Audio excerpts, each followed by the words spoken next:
Al-Fatihah.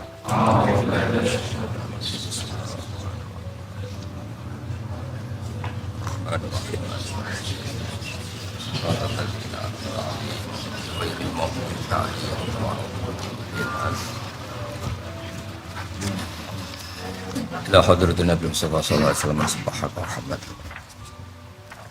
wa khususan lama syahidan barana ila ba'd sallallahu alaihi wasallam wa jami' muassisi hadzal ma'had al-Fatihah.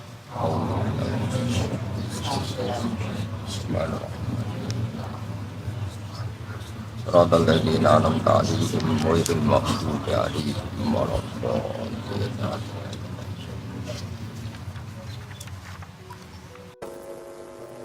Sayyidina Ali itu diantara sebabnya beliau dekat Allah itu karena muamalahnya sama Allah itu benar. Di antara muamalah itu yang diriwayatkan di kitab Ar-Risalah itu syariah adalah masyhur itu. Kafani izzan antakuna li rabban wa kafani fakhran an akuna laka abdan. Tiap malam dia beritanya itu, ya Allah, saya sungguh sangat mulia karena engkau yang jadi Tuhan. Coba kalau saya dituhani manusia yang mati atau dituhani siapa yang mati juga. Wa kafani fakhron an akuna laka abdan. Saya ini bangga sekali karena jadi budak, menjadi hamba zat yang tidak mati. Jadi pakem-pakem yang menjadi masyrab kalau dalam bahasa tasawuf itu yang menjadikan wali. Sehingga yang dikatakan ibadah itu apa? Ma'rifatullah, mengenali Allah secara benar.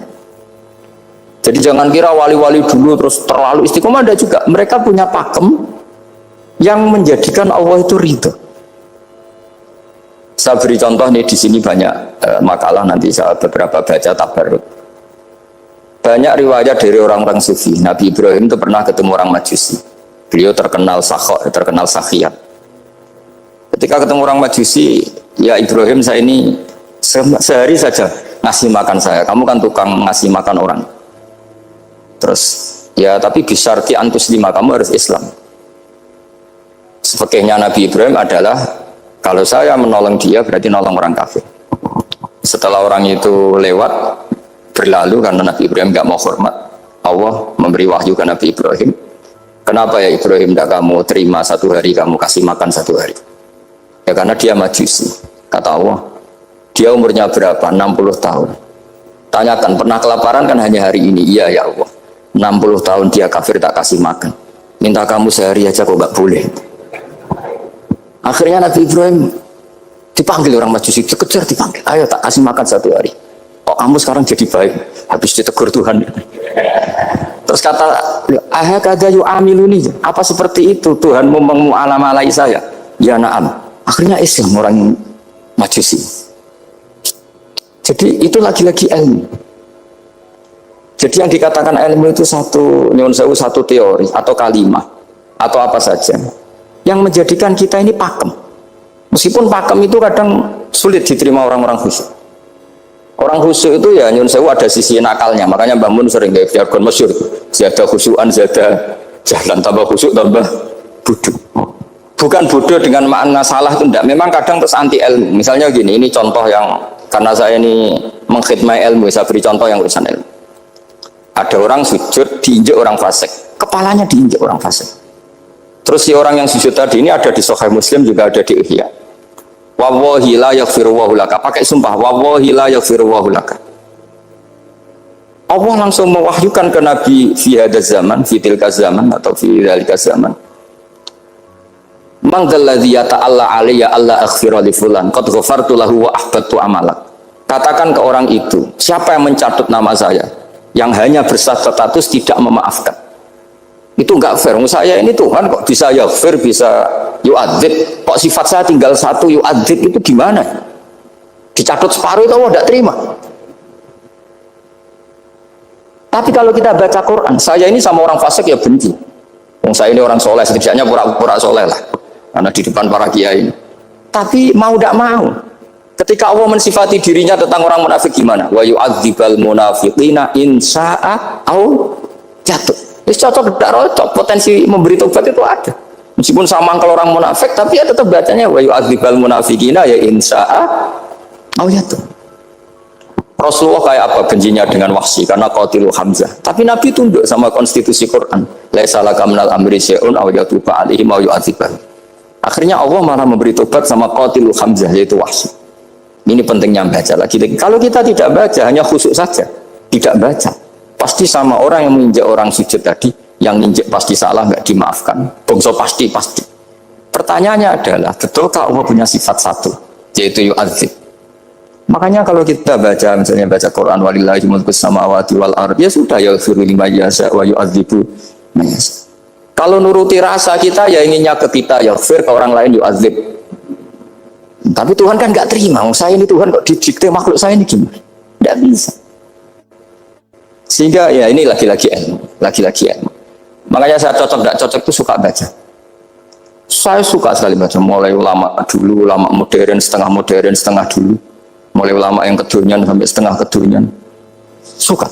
Saya dulu tuh nggak suka uang, karena saya memang tadi mbah saya dari bapak itu wali mas itu.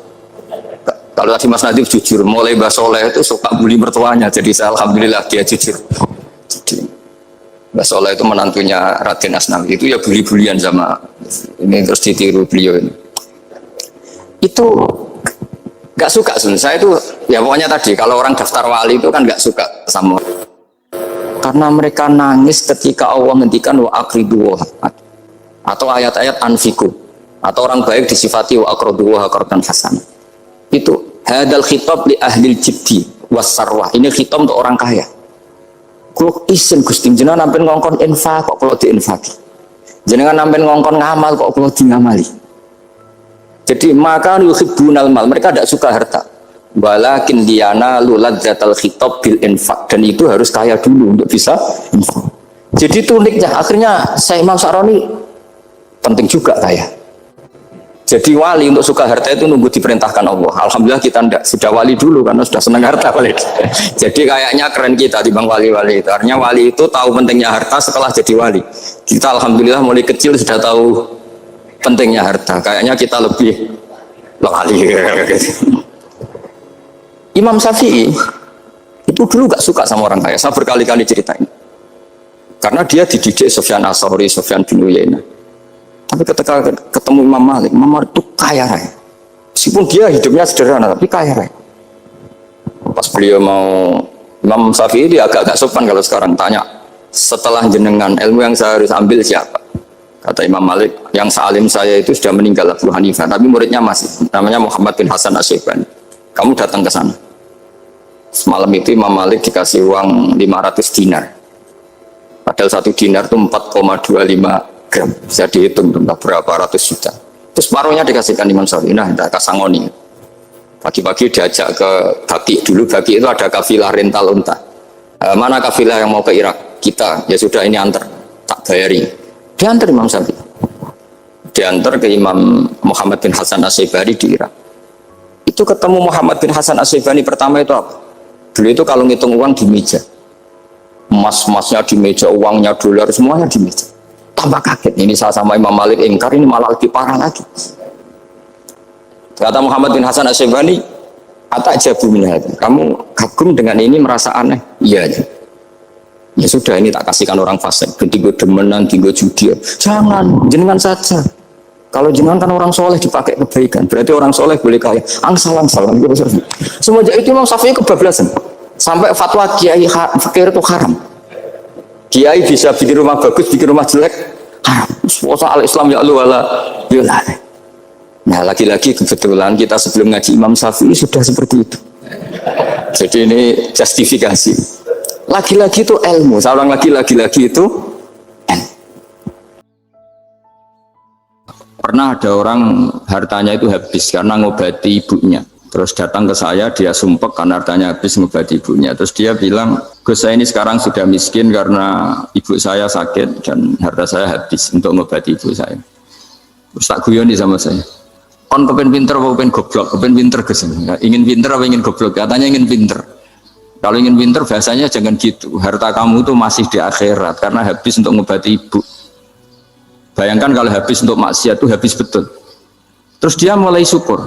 Alhamdulillah Gus, harta saya habis secara heroik karena untuk mengobati apa ibu. Sudah pinter dia, akhirnya miskin sampai sekarang ya tetap pede saja karena masih punya tabungan di akhirat. Dan itu saya terinspirasi oleh ilmu juga. Jadi dulu Sayyidah Aisyah itu pernah nyimpan sepotong daging kambing disimpan untuk dimakan beliau karena beliau mau iftar ya, mau buka atau apa. Singkat cerita, karena bawaan keluarga Nabi itu sakhok, ada orang minta dikasihkan. Suatu saat akhirnya kan habis, terus Nabi tanya, yang daging tadi di mana? Habis. Terus Nabi cara menjelaskan tuh indah sekali. Harta kamu itu baju yang kamu pakai nanti ya rusak, yang kamu makan nanti ya ke WC. Wa tasaddaqta fa abqaita. Memang di semua riwayat itu pakai dhamir mukhatab mudzakkar, meskipun asal usul riwayat itu untuk Sayyidah Aisyah karena untuk umum. Yang kamu sedekahkan tuh yang masih, kamu jangan bilang kamu sedekahkan tuh yang habis, yang kamu sedekahkan tuh yang masih. Misalnya saya punya uang 1 miliar misalnya, terus pernah tak sedekahkan ke fakir miskin atau ke kiai atau ke pondok 100 juta, itu yang mesti masih, karena kadung di luar kekuasaan kita, kadung lillahi ta'ala. Justru yang masih itu yang potensi nanti untuk hal-hal yang kurang positif. Semenjak itu orang sedekah itu begitu entengnya, karena itu yang masih. Ya tapi tentu sarannya yang tepat ya. Saya sekarang sering kampanye sedekah tepat, karena misalnya sering saya itu didatangi orang kaya, sudah dapat gratisan grutu itu geremeng. Nah ini kita sudah pakai buminya Allah itu gratis, pakai airnya ya gratis, pakai oksigen ya gratis, kok masih grutu, itu sudah jadi hamba yang nggak bener itu. Dibayangkan kalau kita pakai oksigen bayar, pakai buminya bayar, pakai airnya bayar semua, kayaknya kita tidak mampu membayar ya. Dan kita sama Allah hanya disuruh ikrar, disuruh sujud. Pentingnya ilmu satu, bahwa itu akan menjadikan satu perilaku. Misalnya begini ya, dulu itu kiai-kiai Jawa zaman dulu itu berpatokan, karena dulu pemerintahan Hindia Belanda, seorang lagi masih pemerintahan Hindia Belanda, itu dalil yang sering diutarakan itu sebaik-baiknya umara itu yang datang ke ulama, terus sejelek-jeleknya ulama itu yang datang ke umara. Tapi semenjak pemerintahan Indonesia dan kemudian ditandai beberapa tokoh kayak Gus Wahid putra Kiai Hasyim jadi Menteri Agama, ada Gus Wahid putra Kiai Wahab juga jadi Menteri Agama, ada Kiai Fathur Rahman keluarga Mbah Maimun, keluarga Sarang juga pernah jadi Menteri Agama. Kemudian bersamaan dengan itu dibangunlah satu pegangan ilmu. Pegangan ilmu ini penting karena ini yang mengilhami semua orang Islam, terutama ya utamanya ulamanya. Ada seorang ustadz, seorang guru ngaji yang karena melihat rata-rata penguasa itu zalim ya, datang ke Harun Ar-Rasyid. Ini perlu disemak, datang ke Khalifatullah atau Amirul Mukminin Harun Ar-Rasyid. Karena beliau seorang raja, tentu terduga lah, atau ya umumnya atau gimana lah istilahnya, itu ya rata-rata ya agak seenaknya, namanya raja, namanya penguasa. Ini dalam pikiran ustadz itu udah mesti dalam fakta. Kemudian si ustadz itu matur, ya Amirul Mukminin, inni nasihun lak famusyaddidun alaika fala tajidanna fi nafsika syai'an. Saya ini mau nasihati Anda, kemudian saya cara nasihati itu keras, tolong jangan dimasukkan hati. Dia bilang famusyaddidun alaika, saya nanti kalau nasihati itu keras sekali, tolong dimaklumi, karena ini penting, karena Anda harus dinasihati secara keras. Tapi sebelum nasihat itu diutarakan, kata Harun Ar-Rasyid, karena beliau Bani Abbas dan beliau orang alim, termasuk muridnya Imam Malik, kata Harun Ar-Rasyid, uskut, kamu diam Ustaz. Inna Allaha ta'ala arsala man huwa khairun minka ila man huwa syarrun minni wa ma'adhalika yaqulu Allahu ta'ala faqula lahu qawlan layyinal la'allahu yatadzakkaru aw yakhsha. Jadi ini sekaligus etika dan norma ya bagi semua dai di Indonesia dan semua kita. Wahai Ustadz, kamu diam. Allah Ta'ala itu ngutus orang yang lebih baik ketimbang kamu, yaitu Nabi Musa, ke orang yang lebih jelek ketimbang saya, yaitu ke Fir'aun. Itu saja harus pakai etika, faqula lahu qawlan layyinan. Kamu harus ngomong yang halus ya. Jadi intinya ini Harun Ar-Rasyid komplain, kamu itu kalau jadi Ustadz ngaji kira-kira gitu. Jadi betapa baiknya orang dulu memahami Quran. Jadi Quran itu dibaca, kemudian kita mungkin baca terus jadi cerita, mungkin ada yang baca jadi perilaku, ada yang baca kemudian itu mengilhami, membentuk.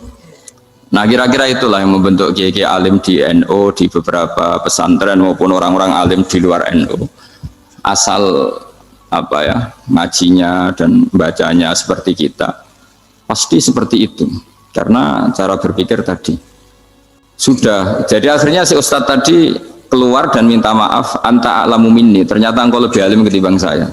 Jadi kalimat famusyaddidun alika, saya akan keras cara memberi nasihat, Itu yang diket, yang dipotong, yang dibatalkan atau yang diralat oleh Khalifatul Harun ar-Rasyid. Yaitu dikatakan Inna wa ta'ala arsala man huwa khairun minka ila man huwa syarrun minni. Yaitu Allah mengutus orang yang lebih baik ketimbang kamu, yaitu Nabi Musa, ke orang yang lebih jelek ketimbang saya, yaitu Fir'aun. Itu pun harus faqula lahu qawlal layyinan. Cara berdakwah harus dengan kata-kata yang halus, yang lembut, yang indah. Dan dengan kata-kata itu diharapkan la'allahu yatadzakkaru aw yakhsha. Semoga yang didakwai menjadi ingat.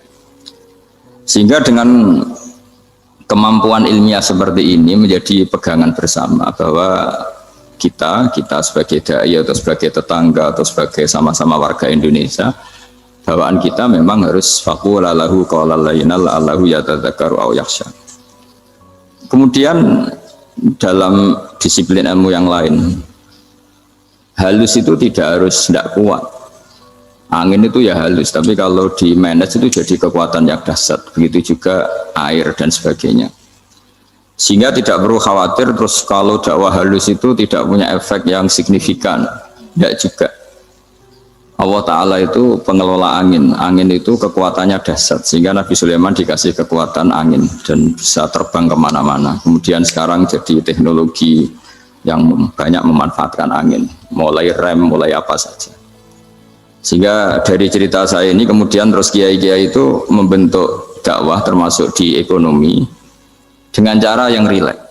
Nah, cara rileks itu satu tentu dimulai dengan ilmu. Misalnya begini, saya beri contoh. Ketika ada orang melafadzkan kalimat la ilaha illallah, tiada Tuhan selain Allah. Kemudian kalimat ini mungkin kalau orang NU baca itu rutin ya, karena kiainya kelamaan ya yang ikut sambil tidur ya. Kalau tahlil itu disebut kiai tertentu itu mesti yang belakang wah suwi itu kalau kiai itu lama itu. Nah kiainya juga karena jadi lakon ya kan lebih semangat karena pegang mic. Biasanya gitu di NU itu kalau khotib mesti semangat karena yang pegang mic, yang dengerin mesti ngantuk karena monoton gitu. Karena yang mendengerin sudah tahu pasti nyuruh baik meninggalkan yang jelek, jadi ilmunya sudah disimpulkan dulu.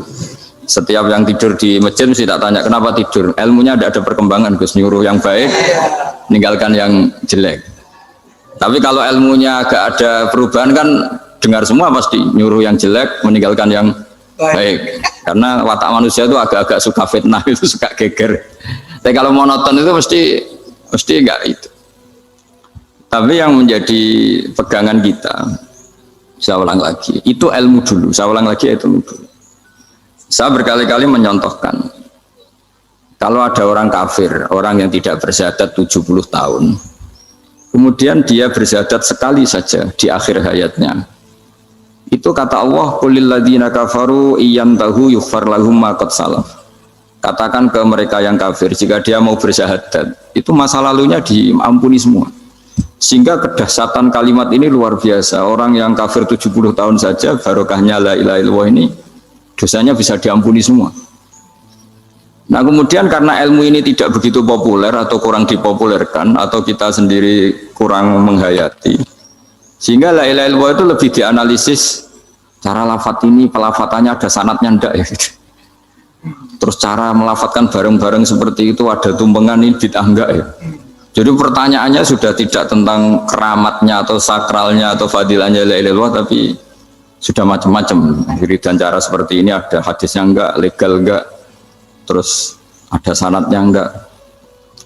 Jadi saya mohon semohon-mohonnya untuk teman-teman yang di Al-Iman itu harus ngaji ya. Ngaji itu nanti kamu tahu cara mandang sebuah ibadah atau perilaku atau apa sajalah tahu.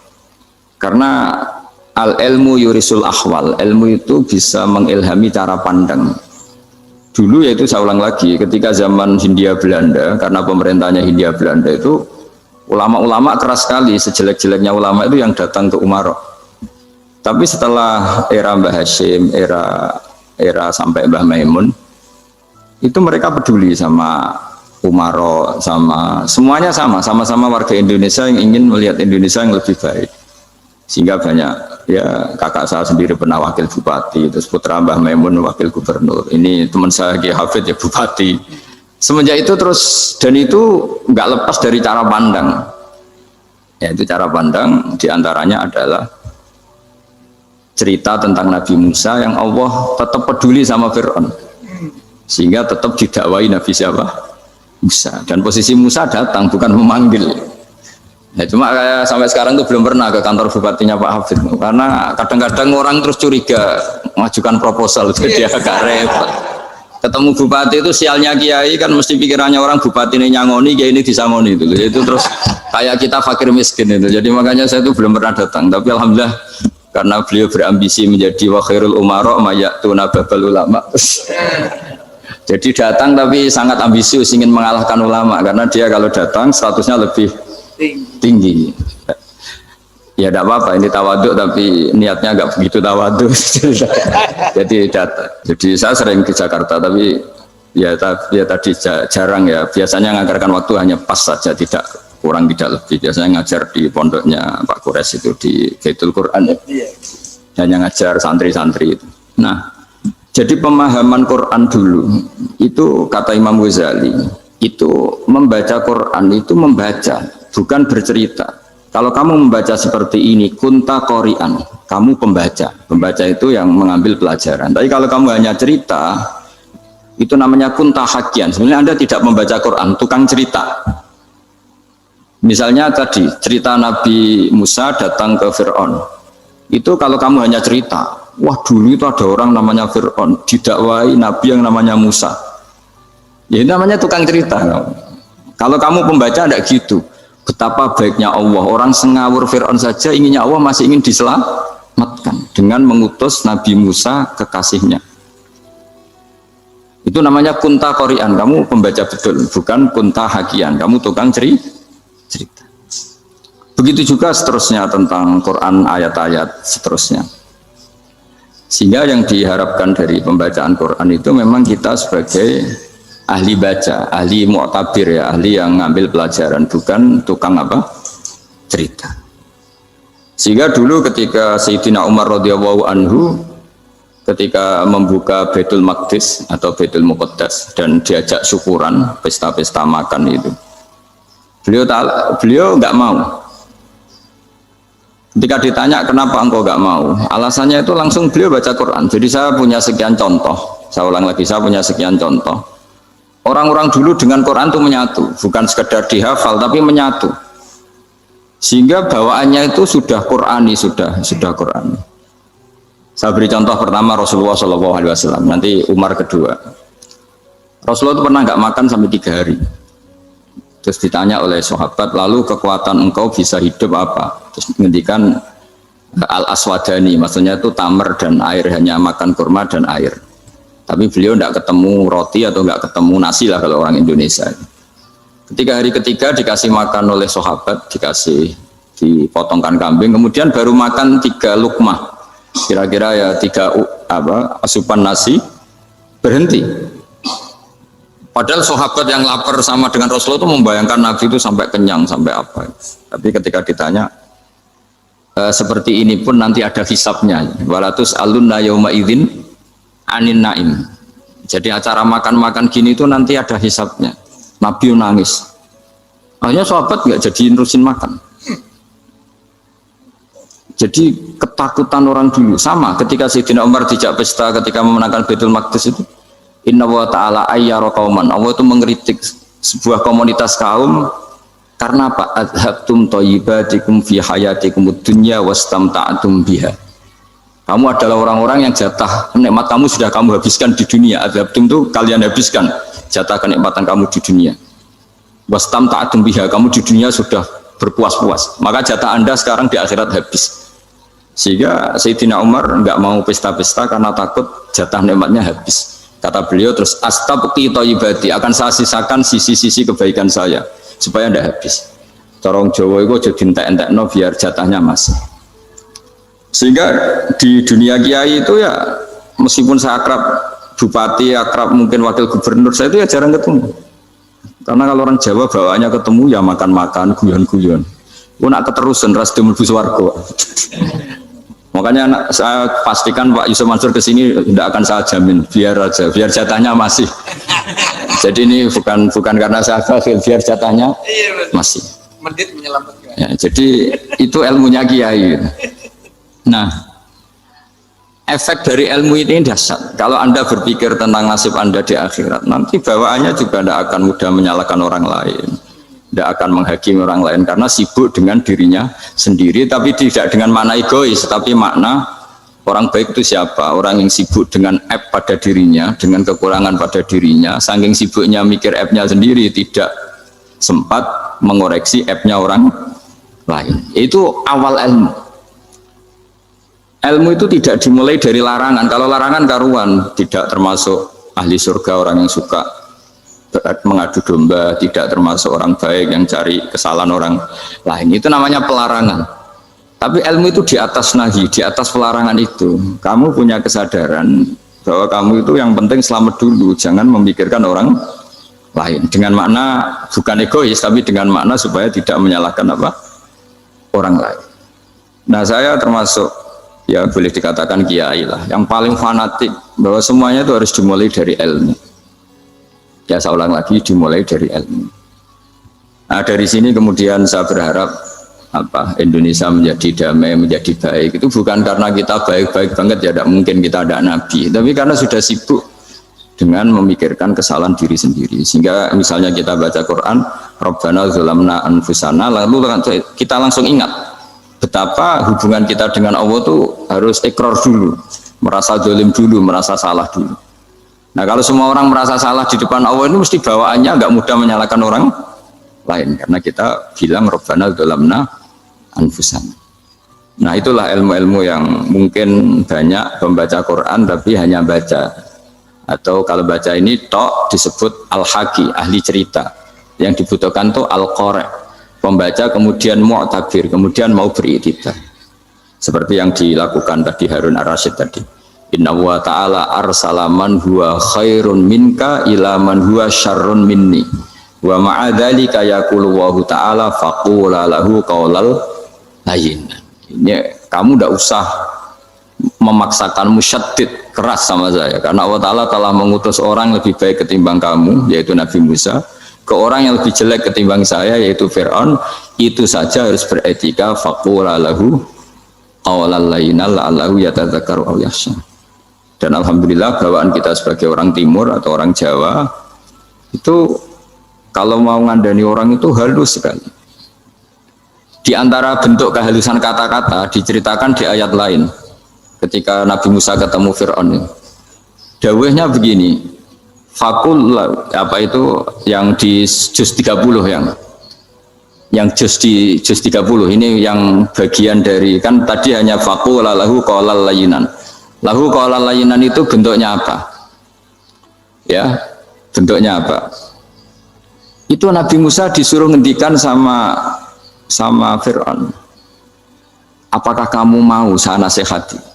Fakul halaka ila antazakka. Halaka itu pilihan, hal itu istifham, laka itu otoritatif. Jadi betapa santonya kalimat itu, fakul halaka ila antazakka.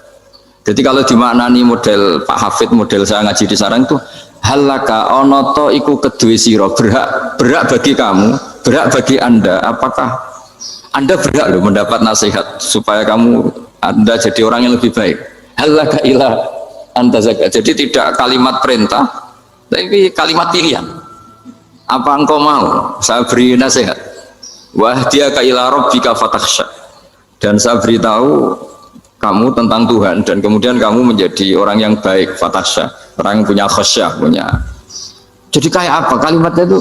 Napa jenengan kerso? Itu kalau orang Jogja, orang-orang daerah-daerah yang berada nyugui tamu itu kan, ayo makan-makan, itu kan kayak tamunya itu kelaparan. Masa Pak Yusuf Mansur kelaparan? Tidak mungkin kan. Masa Ustadz terkenal kelaparan kan? Tidak mungkin itu. Monggo, nopo jenengan ngersakno. Karena bisa saja tamunya itu tidak kerso, mungkin karena darah tinggi, mungkin karena takut dianggap fakir miskin, macam-macam kan orang enggak. Itu kalimatnya itu halaka ila antazakka. Kayak apa indahnya dakwah. Halaka ila antazakka. Itu ada kata laka itu ya terserah jenengan mau enggak. Wa ahdiyaka ila rabbika fatakhsha.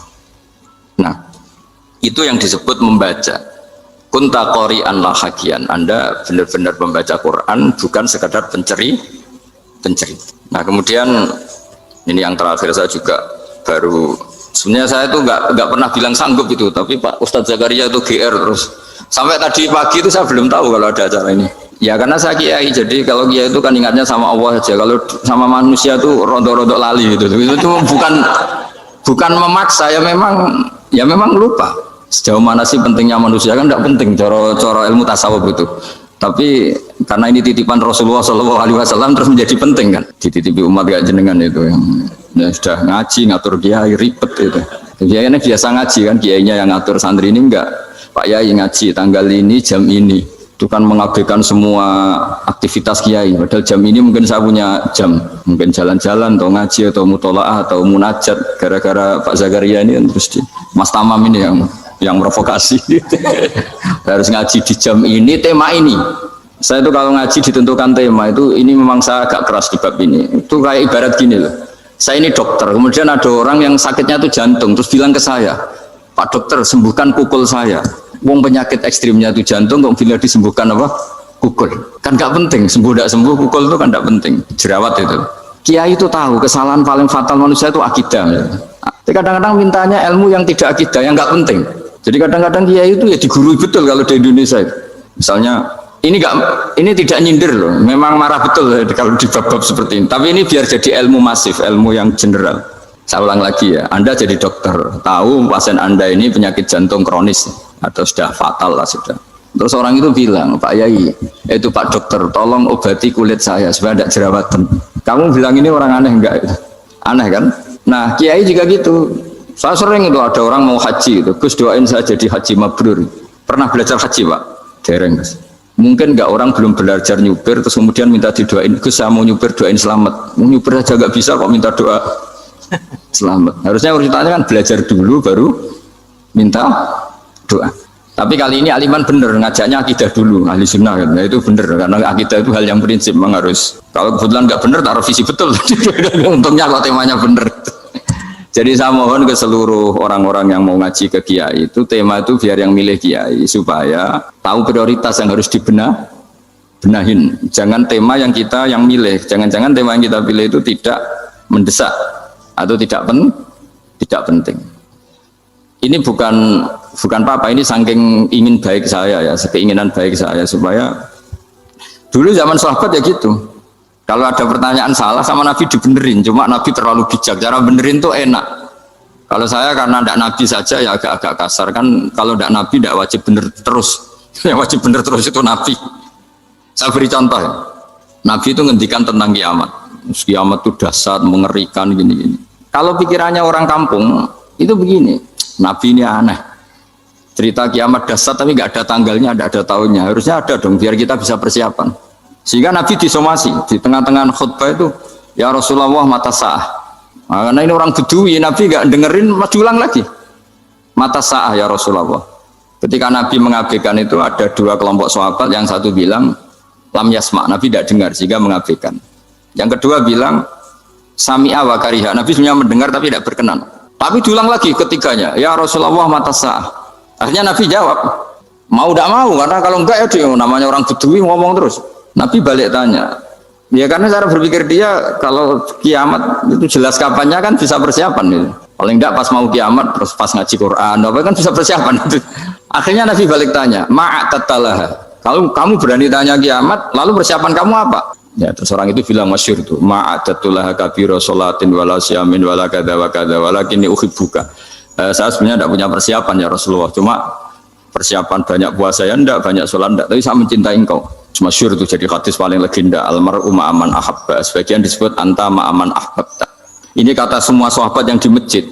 Si Bedui ini orang paling dibenci sahabat karena mengganggu Nabi saat khutbah, tapi akhirnya ini menjadi orang paling dicintai sahabat karena barokahnya itu hadis itu keluar secara terbuka, almar'u ma'aman ahabba. Sebagian riwayat yuhsyarul mar'u ma'aman ahabba, nanti orang akan sowan sama Allah bersama orang yang mereka cintai.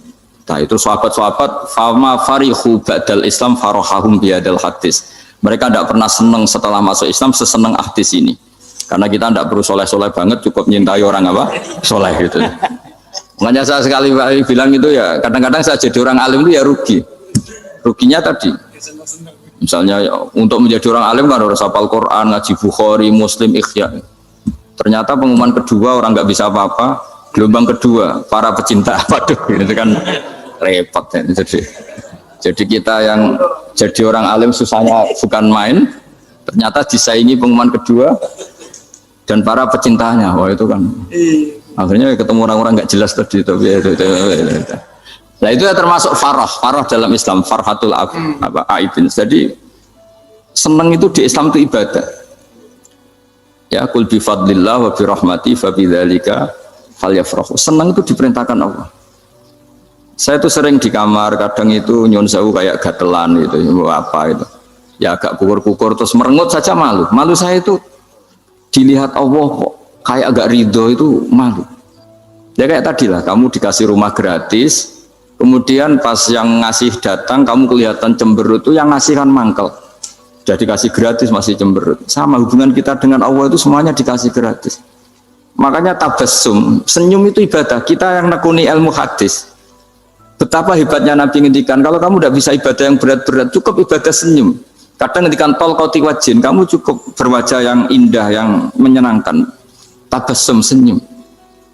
Kalau kamu tidak bisa membalas jasanya orang yang ngasih, minimal kamu senyum, minimal kamu kelihatan seneng. Gitu. Nah, makanya seneng itu sudah ibadah. Dan sekarang orang untuk seneng aja susah. Karena bawaannya nuntut orang lain supaya kayak keinginan dia, bawaannya nuntut, ya ribet. Kalau gitu ya ribet. Makanya saya bilang al ilmu yurisul ahwal. Ilmu itu diperkuat. Nanti yurisul ahwal. Ilmu itu akan membentuk Anda. Dulu beberapa raja itu ya mau luhur karena jadi raja, punya apa saja. Tapi punya penasihat ulama itu ya nasihat itu sederhana. Ada seorang raja tanya ke kiai, gimana dengan semua kerajaan saya? Wah, padahal dia punya apa saja. Jenengan miskin sekali, itu kerajaan seluas ini. Kok bisa aja? Terus ditanya sama si ulama tadi. Andaikan Anda di padang pasir, kemudian kalau tidak minum segelas air itu mati, apakah Anda akan membeli segelas air ini dengan semua kerajaan Anda? Oh iya, pasti apapun saya lakukan untuk mendapat satu gelas air. Terus la tafrah bimulkin la yusawi sarbatamain. Kamu jangan bangga dengan kerajaan yang nilainya itu enggak sebanding dengan segelas apa? Air. Akhirnya raja itu mikir, saya tidak jadi raja bisa hidup, tapi kalau nggak minum air mati. Berarti penting satu gelas air. Akhirnya lama-kelamaan nganggap kerajaan itu biasa, ternyata nggak sepenting segelas air.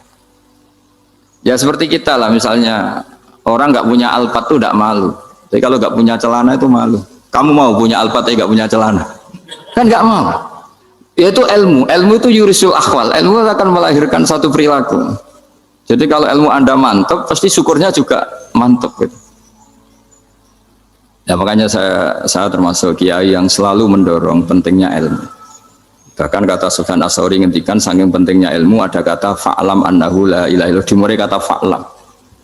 Dan saking pentingnya ilmu itu setiap nabi itu status permanennya itu hanya satu, mengajar. Rabbana wab'ats fihim rasulam minhum yatlu 'alaihim ayatik, membacakan ayat-ayat Allah sampai wa yu'allimuhumul kitab, mengajarkan kitab wal hikmah. Bahkan Allah sendiri wasofa dzatahul aliyah bi annahu al-muallim, yaitu Allah ngendikan ar-rahmanu 'allamal Qur'an. Jadi betapa hebatnya pengajar. Allah sendiri mensifati dirinya itu ar-rahmanu 'allamal Qur'an. Allah itu Maha Rahman yang mengajarkan Quran. Di surat Iqra juga disebutkan Iqra wa rabbukal akram alladzi 'allama bil qalam. Jadi Allah mensifati dirinya sebagai pengajar. Kayak apa pentingnya mengajar? Karena al-ilmu yurisul ahwal. Ilmu ini melahirkan satu sikap. Pernah ada orang hartanya itu habis karena ngobati ibunya. Terus datang ke saya, dia sumpek karena hartanya habis ngobati ibunya. Terus dia bilang, Gus, saya ini sekarang sudah miskin karena ibu saya sakit dan harta saya habis untuk ngobati ibu saya. Terus tak guyoni sama saya. On kepen pinter apa kepen goblok? Kepen pinter Gus. Ingin pinter apa ingin goblok? Katanya ingin pinter. Kalau ingin pinter bahasanya jangan gitu. Harta kamu tuh masih di akhirat karena habis untuk ngobati ibu. Bayangkan kalau habis untuk maksiat tuh habis betul. Terus dia mulai syukur. Alhamdulillah Gus, harta saya habis secara heroik karena untuk mengobati apa ibu. Sudah pinter dia. Akhirnya miskin sampai sekarang ya tetap pede saja karena masih punya tabungan di akhirat. Dan itu saya terinspirasi oleh ilmu juga. Jadi dulu Sayyidah Aisyah itu pernah nyimpan sepotong daging kambing, disimpan untuk dimakan beliau. Karena beliau mau iftar ya, mau buka atau apa. Singkat cerita, karena bawaan keluarga Nabi itu sakhok, ada orang minta dikasihkan. Suatu saat akhirnya kan habis, terus Nabi tanya, yang daging tadi di mana? Habis. Terus Nabi cara menjelaskan tuh indah sekali. Harta kamu itu baju yang kamu pakai, nanti ya rusak. Yang kamu makan nanti ya ke WC. Wa tasaddaqta fa abqaita. Memang di semua riwayat itu pakai dhamir mukhatab mudzakkar. Meskipun asal-usul riwayat itu untuk Sayyidah Aisyah, karena untuk umum. Yang kamu sedekahkan tuh yang masih. Kamu jangan bilang kamu sedekahkan tuh yang habis. Yang kamu sedekahkan tuh yang masih. Misalnya saya punya uang 1 miliar misalnya. Terus pernah tak sedekahkan ke fakir miskin atau ke kiai atau ke pondok 100 juta. Itu yang mesti masih, karena kadung di luar kekuasaan kita. Kadung lillahi ta'ala. Justru yang masih itu yang potensi nanti untuk hal-hal yang kurang positif. Semenjak itu orang sedekah itu begitu entengnya, karena itu yang masih. Ya tapi tentu sarannya yang tepat ya. Saya sekarang sering kampanye sedekah tepat, karena misalnya sering saya itu didatangi orang kaya. Gus, saya ini punya uang banyak, ingin punya masjid biar dipakai orang Jumatan. Terus saya bilang, kamu ingin jadi orang baik betul apa baik versi Anda? Baik betul, Gus. Tak ajarin mau, gak tersinggung, mau Gus. Kalau Anda bikin masjid di kampung Anda, masjid terbaik di dunia sekalipun, yang bingung saya ahli fikih. Kok bisa? Kan terjadi 2 Jumatan, nanti sahnya yang mana? Kamu enak aja bikin masjid, kan? Kamu bikin masalah baru bagi kiai fikih di daerah kamu. Belum nanti orang terus migrasi ke masjid Anda karena lebih baik, koriknya lebih baik. Kamu membunuh masjid yang lebih tua, itu nggak sopan sekali, masjid itu sudah lebih tua kamu. Akhirnya mikir, nggak usah Gus kalau gitu, sedekah apa saja, yang penting perintah dengan gimana ya. Jadi sedekah itu juga harus dibina supaya kalau orang, kan bisa saja kan uang 100 juta itu untuk fakir miskin manfaat, ternyata untuk masjid yang sifatnya aksesoris, untuk lampu yang kristal yang mahal-mahal, bukan yang pokok. Itu pentingnya ngaji ya. Jadi lagi-lagi al ilmu yurisul ahwal. Ilmu itu melahirkan satu sikap. Jadi ketika ada masjid baru, kalau orang nggak bisa ngaji fikih, wow ada masjid baru, masjid banyak. Tapi kalau yang ngaji fikih ngerti, ini malah ada masalah baru karena ada ta'addud Jumatan. Gimana hukumnya 2 Jumatan dalam kondisi yang tidak mendesak? Makanya sekarang saya baru kampanye itu. Dulu itu kalau ada masjid banyak itu kan faktornya beda ormas, beda pemahaman atau agak jauh, masih hukum sosial. Atau bawaan kondisi, misalnya di dekat UGM itu ada masjid kampung pertama, bawaan masjid karena ada kantor besar, atau bawaan ada pabrik besar, atau ada sekolahan besar. Tapi sekarang itu ada pertanyaan baru, ada masjid baru karena ada orang kaya ingin bikin masjid, itu gimana itu hukum?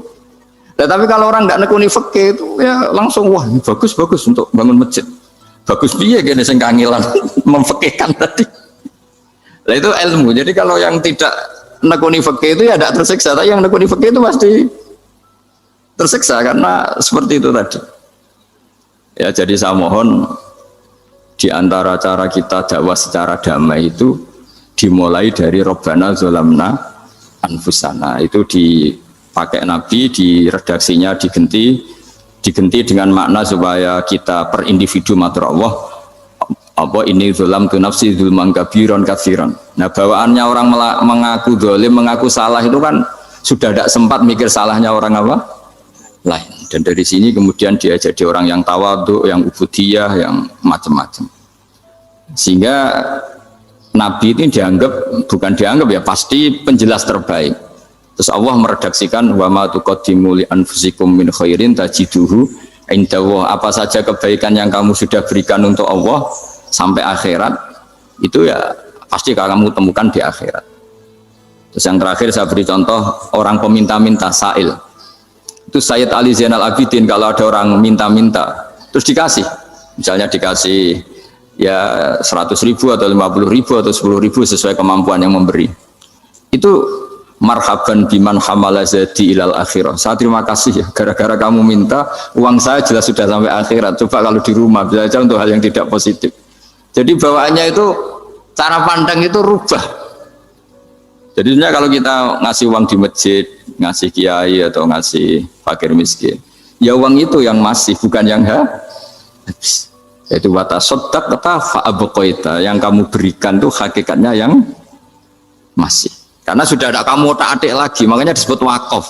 Sebenarnya wakaf itu dulu secara makna lughat, saya ulangi secara lughat. Maknanya itu sudah berhenti, wakafun maknanya berhenti. Nah, sodako itu dari kata sodako maknanya benar. Orang yang sering sodako berarti imannya benar. Orang yang uang sudah diberikan berarti dia sudah terputus, wakaf berhenti dari hubungannya dengan dia. Sudah dikasihkan berarti selesai. Sehingga wakaf dan sodako itu sebenarnya maknanya saling melengkapi. Kemudian orang-orang fikih karena ada disiplin ilmu tertentu, wakaf itu untuk sodako yang permanen, yang abadi, kemudian sedekah untuk infak. Tapi itu kan hanya istilah-istilah dalam disiplin ilmu. Sebetulnya kalau pakai ilmu yang umum, sedekah ya bisa disebut wakaf, wakaf ya bisa disebut apa? Sedekah. Karena maknanya sedekah itu wakaf. Wakaf itu apa? Qat'u raqabatil malik an hadal mal atau an mali. Hubungan pemilik harta ini terputus dari harta itu. Jadi misalnya saya sudah wakaf tanah ini ke masjid, sudah diterima, buat saya kepikiran gadekan atau menjual sudah tidak bisa, sudah berhenti di situ saja hubungan saya dengan kepemilikan harta itu. Makanya disebut apa? Wakaf. Dan kalau saya wakaf berarti menunjukkan kebenaran iman saya karena sudah menafkahkan sebagian harta untuk Allah Ta'ala. Disebut sodik, sodak. Makanya bahasa Arab itu gampang ya, kalau sodalqof, sodako. Orang kalau bayar mahar disebut sodak karena menunjukkan cintanya. Teman yang setia disebut sodik karena ya benar dalam berteman. Abu Bakar disebut as-siddiq karena sangat membenarkan kanjeng Nabi dan seterusnya dan seterusnya.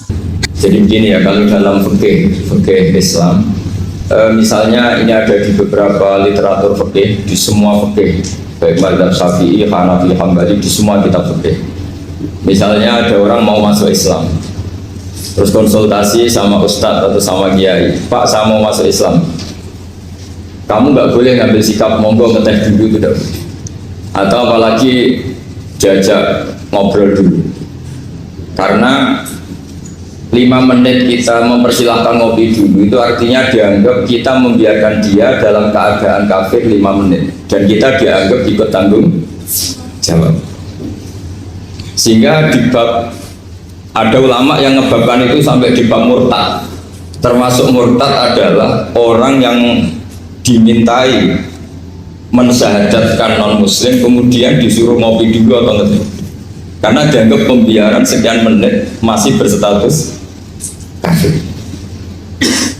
Jadi ibaratnya gini ya, kalau kita mungkin baru bapak-bapak baru pakai celana pendek terus ada orang kecelakaan di jalan, saya tak pakai baju dulu nanti baru kamu saya selamatkan, itu kan naif.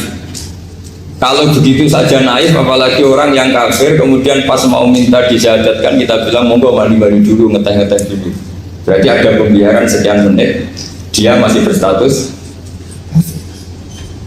Artinya begini, kalau dia saat itu kok dimatikan oleh Israel berarti mati dalam status kafir dan kita ikut tanggung jawab karena harusnya bisa Islam andai kan kita mensyahadatkan saat itu juga. Jadi itu bab-bab yang dianggap ekstrim dalam kutubil fikih, bab-bab fikih. Makanya dalam kitab fikih, saya berkali-kali ada non muslim mau bersyahadat ke saya, itu saya bilang ke santri-santri saya, saat itu juga harus kamu ajarin, meskipun pakai bahasa Indonesia. Yang penting status kafirnya apa? Cina. Baru setelah itu ada hukum sosial ya, mungkin kita nawarin teh atau kopi atau apa. Makanya di sini dibabkan seseorang harus tergesa-gesa atau bercepat-cepat atau ngambil sikap bergegas untuk melakukan kebaikan. Terus ayat kedua yang dipakai Sayyidina bin Abi Salam itu begini. Ketika Allah mensifati orang munafik, status orang munafik itu apa? Wa idza qamu ila sholati qamu kusala. Mereka kalau dipanggil untuk sholat, dia berangkat tapi itu salah cara malas-malasan. Sehingga untuk menunjukkan kita loyal sama Allah itu ya paling tidak ada sikap di atas rata-rata. Makanya ada sa'i ya, lari-lari kecil, tawaf juga disunatkan ada lari-lari kecil, disebut ar-romal, romal itu lari-lari kecil untuk menunjukkan bahwa kita loyal sama Allah itu tidak sak kobri cara Jawa. Nah itu dibabkan sendiri. Jadi beda antara tergesa-gesa sama ekspresi serius. Jadi musyawarah itu ya kira-kira kan nggak mungkin lah kita dipanggil rektor atau kiai atau orang tua kita terus jalan leha-leha itu kan nggak mungkin. Nah contoh yang diambil di sini begini. Ketika ada debat terbuka antara Fir'aun dan Musa, saya ulang lagi ya, ada debat terbuka antara Musa dan Fir'aun. Kan Nabi Musa datang ke Fir'aun. Lalu kata Fir'aun, ini asal-usul ayat ini saya terangkan sejarahnya. Kata Fir'aun, lalu kalau kamu tidak nuhankan saya, Tuhan kamu siapa? Terus kata Musa, Rabbus samawati wal ardi, yang nuhani langit dan bumi. Fir'aun masih berkelit. Kalau Tuhan di bumi, setahu saya kemana-mana yang dituhankan saya, kata Fir'aun. Ma'alim tulakum min ilahi ghairi. Terus Nabi Musa masih ngendikan, ya sudah Tuhan yang nuhani langit. Terus Fir'aun manggil Haman. Haman itu arsitekturnya Fir'aun. Ya Haman ibnili sorhal ali abdul asbab samawati fa'attaliya ila ilahi Musa. Haman bangunkan kami piramida yang tinggi. Saya ingin melihat Tuhannya Musa. Musa akhirnya mikir, karena kalaupun Fir'aun bisa naik ke langit tetap tidak bisa melihat Tuhan. Kita tahu Tuhan nggak bisa dilihat. Kita yang mukmin aja udah lihat, apalagi Fir'aun rivalnya. Akhirnya Musa ganti argumentasi, yaitu argumentasinya Musa, Rabbukum wa Rabbu abaikumul awwalin. Ini perlu diingat dan berusaha sampaikan. Yang nuhani kamu dan yang menuhani leluhur kamu. Itu sangat memukul Fir'aun. Karena logikanya kalau Fir'aun itu Tuhan, berarti babanya dulu tanpa Tuhan. Ini ada Tuhan terlambat. Jadi kalau Fir'aun Tuhan, berarti mbahnya tanpa Tuhan, karena zaman era mbahnya belum ada Tuhan. Karena perdebatan itu banyak punggawa Fir'aun yang mukmin. Wah ini Fir'aun nggak bener ini. Kalau dia Tuhan berarti mbahnya tambah. Karena kalau iman itu akan diadili, akan dieksekusi, maka orang ini berstatus rojulum mu'minum min ali fir'auna yaktum imanah. Maka di Quran diterangkan wa qala rojulum mu'minum min ali fir'auna yaktumu imanah. Ada seseorang yang iman tapi menyembunyikan iman. Lah orang ini selalu ikut rapat di rapat-rapat penting Fir'aun, termasuk rapat ketika Fir'aun dan para tentaranya memutuskan membunuh Musa. Karena dia ikut rapat dan eksekutornya besok disuruh nangkap Musa, orang ini malam itu juga nemuin Musa terus bilang innal mal ayat tamiru nabikal yaktulu kamu Musa. Rapat tadi malam memutuskan kamu besok dibunuh, maka kamu harus bergegas meninggalkan Mesir. Nah, dari kesimpulan itu, dari cerita itu kemudian diambil cara hukum fikih bahwa untuk menyelamatkan darah harus jasa, harus bergegas. Andai kan Musa itu kok sak kobre, sak sempate, maka keburu. Andai kan ini rojul ini tadi, orang tadi penasihat tadi, kok sak kobre ya, maka berarti Musa terlanjur tertang.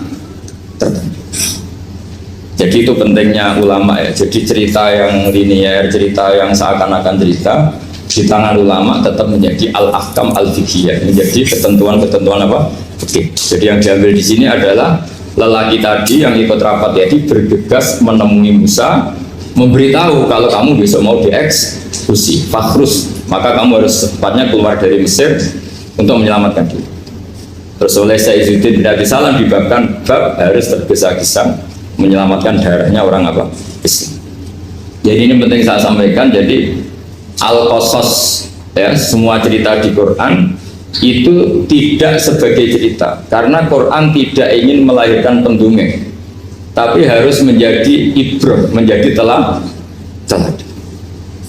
Jadi makanya terus di kitab-kitab ulumul Quran diterangkan al-qasas ya, beberapa cerita di Quran adalah semuanya menjadi ketentuan fikih.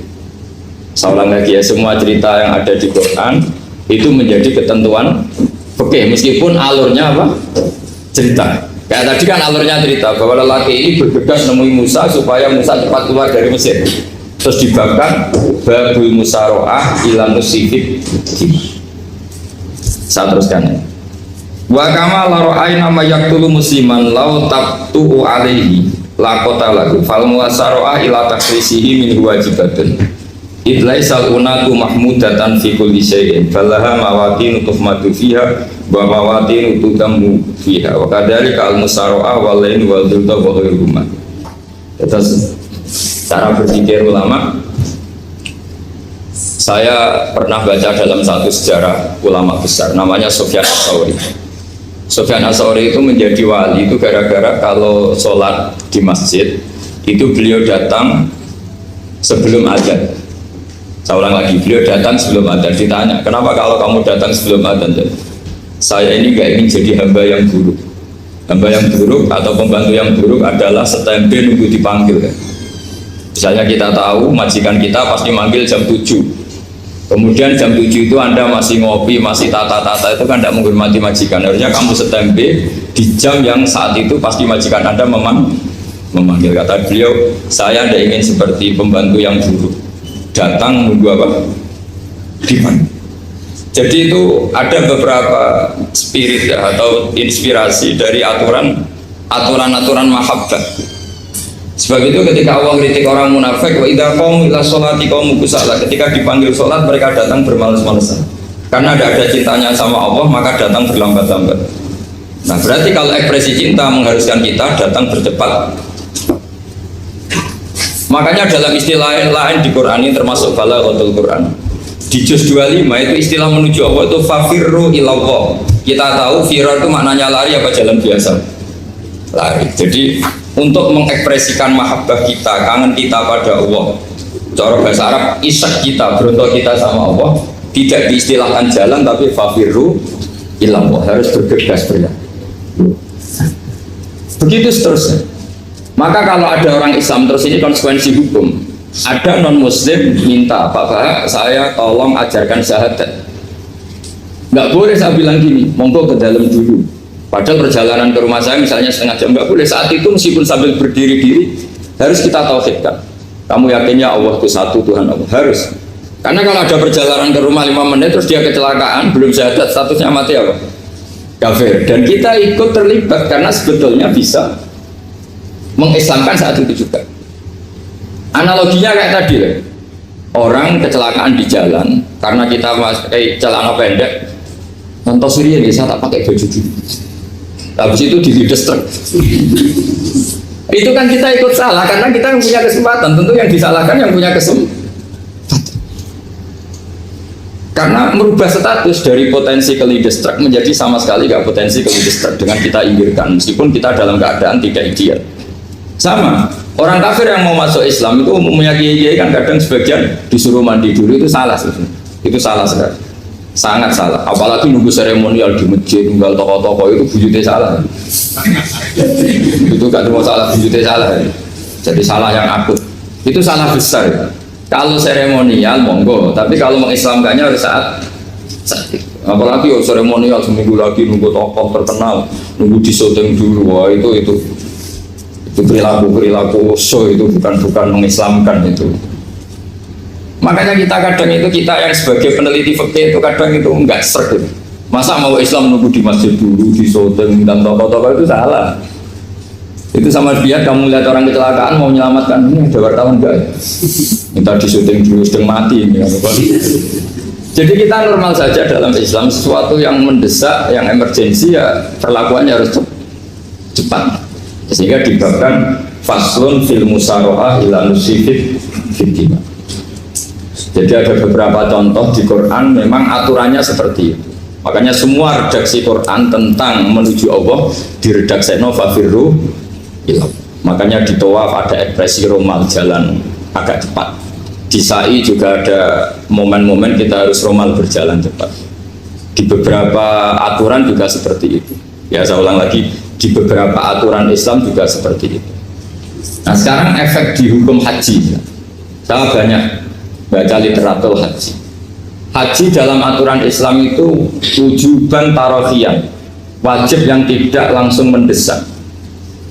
Kemudian semenjak ada fakta kita harus nunggu, daftar tunggu, itu kita sebagai ahli fikih itu gamang. Misalnya gini, saya umur 20 punya uang, sekarang berapa daftar? 25 juta ya.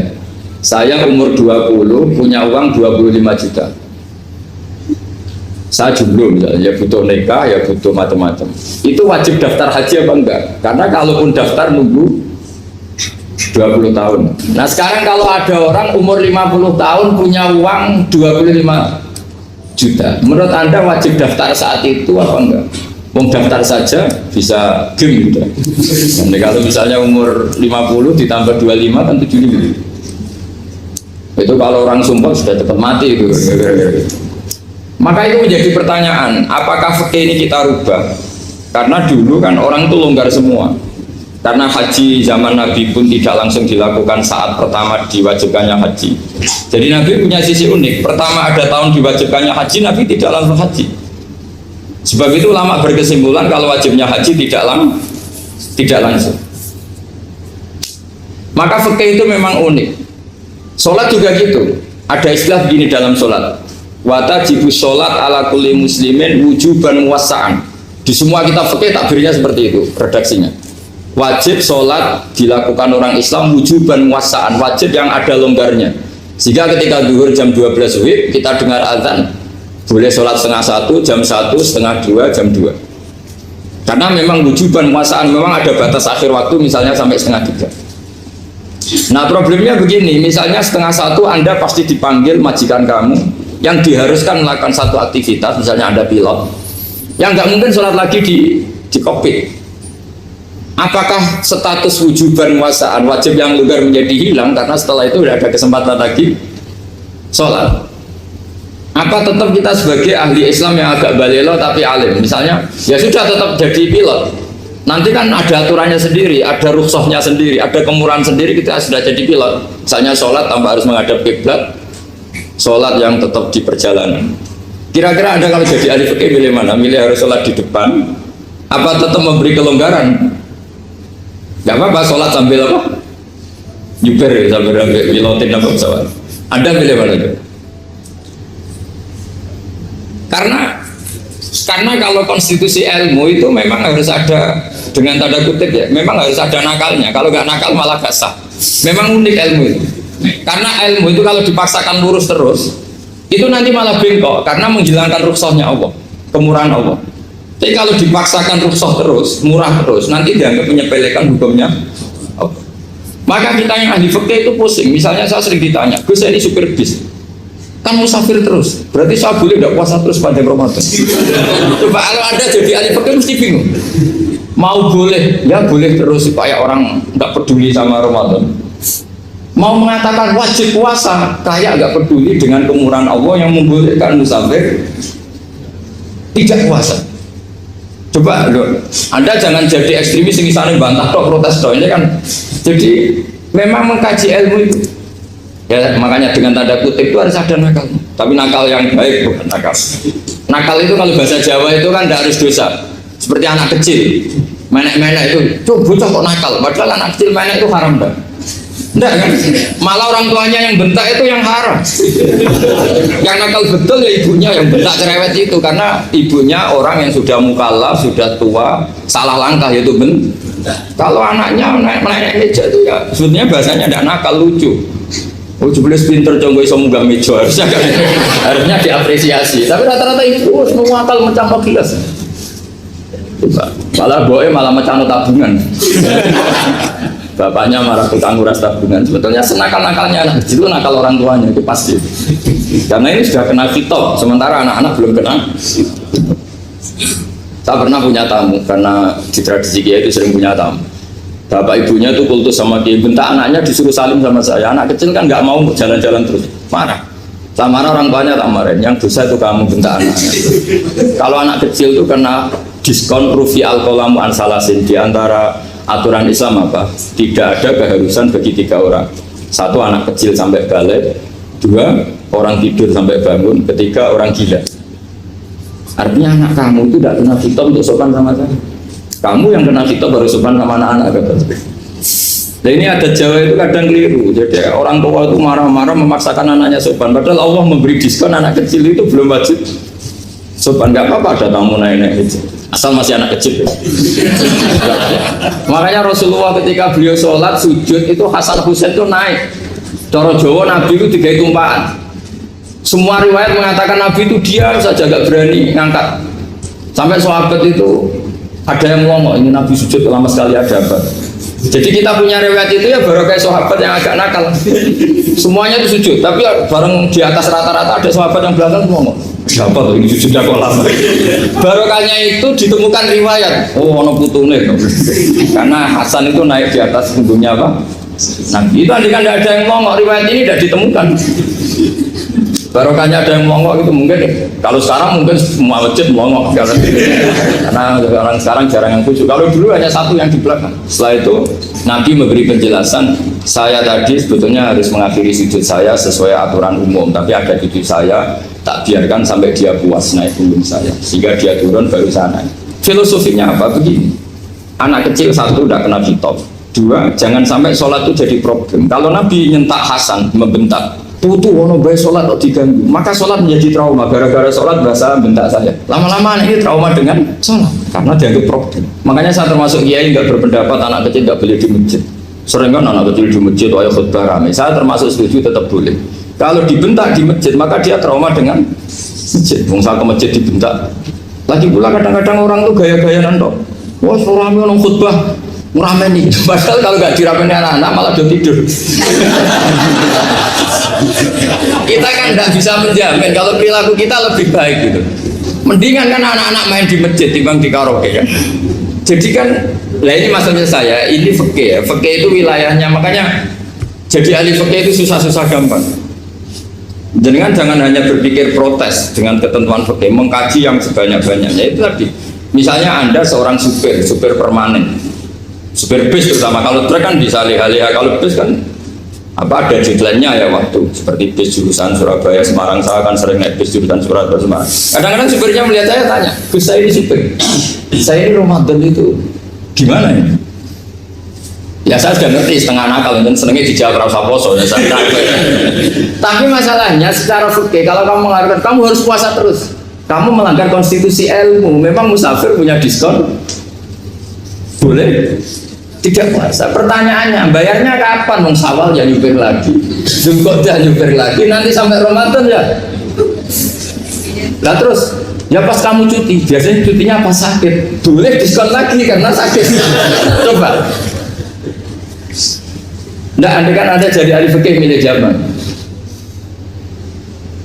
Lu kalau orangnya soleh terus kayak ustadz di sini kayak dosen UI kan, masa dosen UI Universitas Islam nggak Islami kan nggak mungkin. Mungkin memilih poso kan. Masalah ini kan hukum untuk orang kebanyakan, nggak boleh hukum musuh gak kuat. Sahur jam 3:30 mobil vitamin pokoknya harus kuat. Itu udah hukum, itu saran. Hukum itu beda dengan saran. Hukum itu hanya berbicara musafir itu boleh store. Kalau saran memang boleh, ya usahakan kamu makan 3:30 pas fit, nyupir. Terus kalau nyupir selesai jam 10 nanti istirahat. Memangnya majikan bisa ngatur jamnya? Itu fikih. Maka menjadi perdebatan yang namanya pergi itu apa? Menurut Imam Syafi'i pergi itu ya dari rumahnya ke tempat yang asing yang tidak wilayahnya namanya pergi. Menurut Imam Ahmad bin Hanbal enggak. Pergi itu tidak kerja. Jadi orang yang supir yang seperti itu namanya tidak pergi tapi kerja. Tanyakan ke publik, misalnya jenengan ke UI, istri kamu atau suami kamu ditanya, istri kamu kemana? Kira-kira jawabnya bilang pergi jalan-jalan apa bilang kerja? Kerja. Makanya kata Imam Ahmad bin Hanbal, mudi mustafar atau orang yang berprofesi, yang profesinya memang harus pergi kayak traveling atau supir, maka itu namanya tidak pergi, namanya itu kerja. Karena apa? Sekali distatuskan pergi, maka ikut status yang dikatakan Allah dan Rasul, dapat diskon, boleh tidak puas. Maka terus kita debat tentang definisi. Nah, definisi ini penting karena yang menjadikan hukum rubah itu definisi. Misalnya gini, Mbak ini ngaji saya. Statusnya kalau pakai status saya ajnabi, orang lain Bapak ajnabiyah, maka hukumnya saya melihat Bapak ini haram karena statusnya ajnabi melihat ajnabiyah yang tidak mahram. Tapi kalau di fikih itu ada statusnya. Cara lelaki boleh muwajahah sama perempuan adalah satu untuk belajar, dua untuk muamalah, tiga untuk kesaksian, empat untuk pengobatan. Itu kan ada pengecualian-pengecualian. Sehingga statusnya sekarang Mbak itu belajar, apa ini melihat Gus Bah atau Gus Bah itu mengajar atau gimana Mbak? Itu statusnya bisa rubah. Makanya kalau sebetulnya kalau kita marung di warung misalnya Padang, kita nggak pilah-pilah, kebetulan pelayannya perempuan itu masih bisa dihilah secara fikih. Saya muamalah marung, cuma kebetulan penjaganya. Tapi masalahnya papa ini punya daftar penjaga yang cantik, itu masalah. Maka pertanyaannya itu marung ke situ demi marung, apa demi melihat? Tidak jawab saja. Demi marung apa demi melihat? Kalau demi marung sepakat yang penjaga yang sangar-sangar juga banyak. Akhirnya kalau demi makan, penjaga yang cowok kan banyak. Kalau demi melihat, berarti yang dihitung kan niatnya. Berarti karena muamalah apa karena melihat? Melihat. Itu status. Jadi makanya kalau mudi musafar itu namanya orang pergi atau orang kerja? Orang kerja. Maka menurut pikirannya Imam Ahmad bin Hanbal, seperti itu harus puasa. Karena dia adalah pekerja, bukan musafir. Lalu dalam masalah jumlah 3 hari misalnya, kalau dalam fikih kita, nggak saya kenapa ngomong fikih terus ya, karena banyak yang melupakan fikih. Jenengan pergi haji, zaman Nabi haji itu jamak dan qashar terus. Padahal hajinya Nabi itu, haji itu minimal kan berapa hari minimal itu? 9, 10, 11, 12. Sebenarnya haji itu minimal hanya 4 hari. Karena 13 Dzulhijjah bisa nafar apa?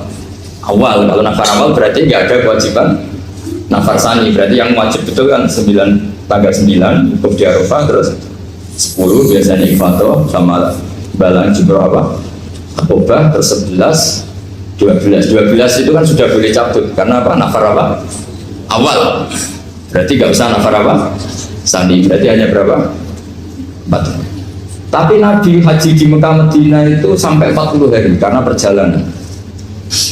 Pertanyaannya, ketika Nabi menjamak dan mengqashar itu cara Imam Syafi'i lis safar.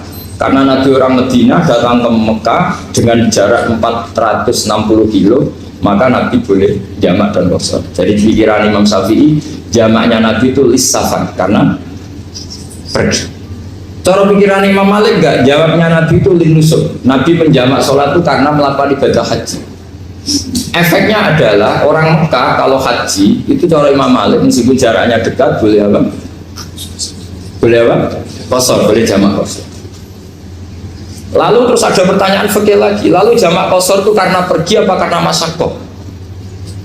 Karena repot. Coba kalau sampai kira-kira jawab. Misalnya kita orang kaya bawa uang 1 miliar naiknya Alphard, ada supirnya, ada ajudannya, pergi di jarak 100 kilo. Masyarakatnya kan tidak ada sama sekali, apalagi di tol kebetulan nggak macet.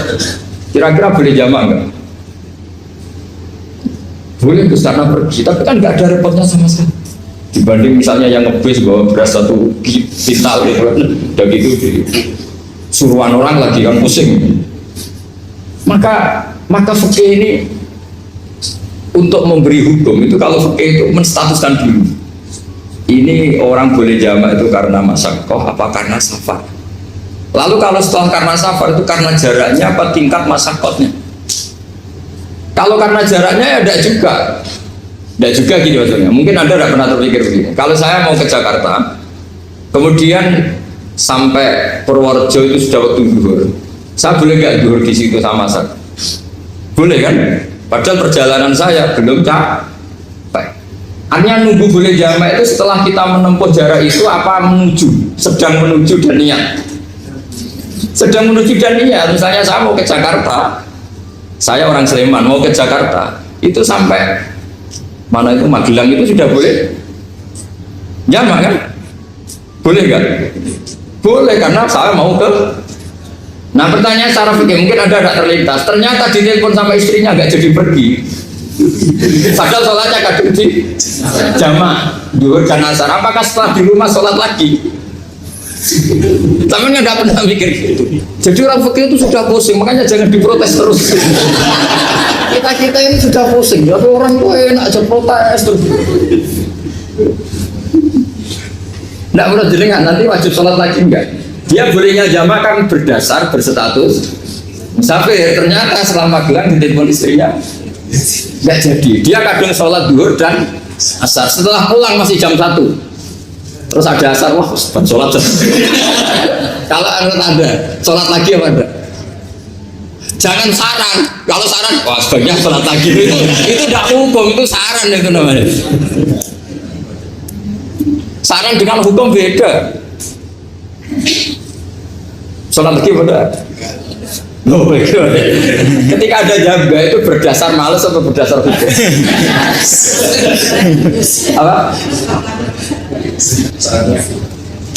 Nah kalau Anda sholat lagi, pertanyaannya gini, Allah itu tidak punya tradisi mewajibkan 2 kali. Pertanyaan fikihnya mesti gitu. Dan saat Anda di Magelang menjamak itu melakukan sesuatu yang disahkan oleh agama. Berarti pas Anda jamak 2 asar, sesuatu pas melakukan itu kan berstatus sah dan boleh. Meskipun setelah itu ada masalah, istri kamu nelpon terus pulang. Tapi pas itu kan sudah dinyatakan oleh malaikat sah, Anda sudah zuhur dan asar. Kalau melihat itu tidak wajib mengulang. Tapi bisa saja malaikat ada yang usil. Itu sah karena Anda berstatus musafir. Berhubung status Anda hilang, maka poin Anda sudah sholat juga hilang. Kamu milih fikih yang mana? Jadi peneliti fikih itu beda dengan orang-orang yang dengarin protes. Beda karena nekuni itu beda karena ada konsekuensinya. Makanya fikih itu sampai saya punya kitab fikih itu dikarang 1 orang itu jumlahnya 20 jilid, per jilid itu segini. Jadi 1 meja ini dikarang 1 orang. Itu mulai yang presisi, yang detail sampai yang khayal. Yang khayal juga ada. Yang khayal itu tadi beliau banyak mengkhayalkan gini, suatu saat Anda datang ke Mekah itu hanya butuh waktu 20 menit. Zaman itu belum ada pesawat. Lalu boleh gak jamak? Boleh gak nakal? Nakal itu begini. Sama orang kaya punya jet pribadi, misalnya Anda Ronaldo masuk Islam, orang kaya. Itu bisa gak puasa? Karena begini. Misalnya dia orang, contohnya orang Arab ya. Orang Arab, jangan orang. Dan contohnya itu dibalik saja. Di sini itu kalau imsak jam berapa? Imsak Ramadan jam berapa? 3:30 aja biar aman ya. Kalau 3:30 kan masih imsak. Dia terbang ke Mekah. Jadi orang sini puasa jam 5 kan mulai puasa. Dia terbang ke Mekah kan masih malam. Makan terus dia. Mekah mau ada matahari terbang lagi ke barat. Karena dia menghindari berstatus puasa. Atau sebaliknya dia orang Mekah jam 12 puasa, 12 siang puasa. Dia wah kalau 6 jam lagi buka bisa berapa saya terbang ke Indonesia. Ke Indonesia terbang baru 1 jam di sini sudah buka. Itu khayal. Jadi itu ada khayal. Itu lama dulu sebelum ada pesawat sudah mengkhayal gitu. Bolehkah orang yang di Masyrik ke Maghrib demi itu? Kalau Anda jadi Raja Salman jam 1 kok sudah nggak kuat apa? Puasa itu diberi saran terbang ke Indonesia. Itu kalau pakai jet kan nggak sampai 9 jam, 1 jam ke Jakarta. Sudah ada wow akbar. Bukan. Boleh nggak? Lo mau kamu tidak bilang, oh nggak boleh. Lo di Jakarta sudah huruf bisa sih. Masa sudah matahari terbenam orangnya nggak boleh? Bukan. Leja. Apa? Kalau resikonya gini, sampean mungkin nggak mikir. Resikonya gini, kalau dia berstatus musafir, bolehnya buka karena musafir. Pertanyaannya dia wajib bayar. Kan musafir bolehnya kotor nanti harus bayar, tapi kalau dia buka normal kan bayar. Beda, efek pakainya beda. Sama jangan protes, Gus Baik gimana mau ngaji mana tidak senang. Ini kan ngajinya para dosen, para pegawai, jadi harusnya itu jadi mufti, ngaji untuk jadi mufti, bukan ngaji untuk mendengarkan. Jadi makanya saya mohon jangan sering protes sama ulama itu sudah pusing. Karena efek-efek hukum itu tidak gampang. Kayak tadi misalnya, kalau dia boleh buka atas nama musafir, resikonya wajib bayar. Masalahnya Raja Salman ini mau enggak? Mau dia inginnya.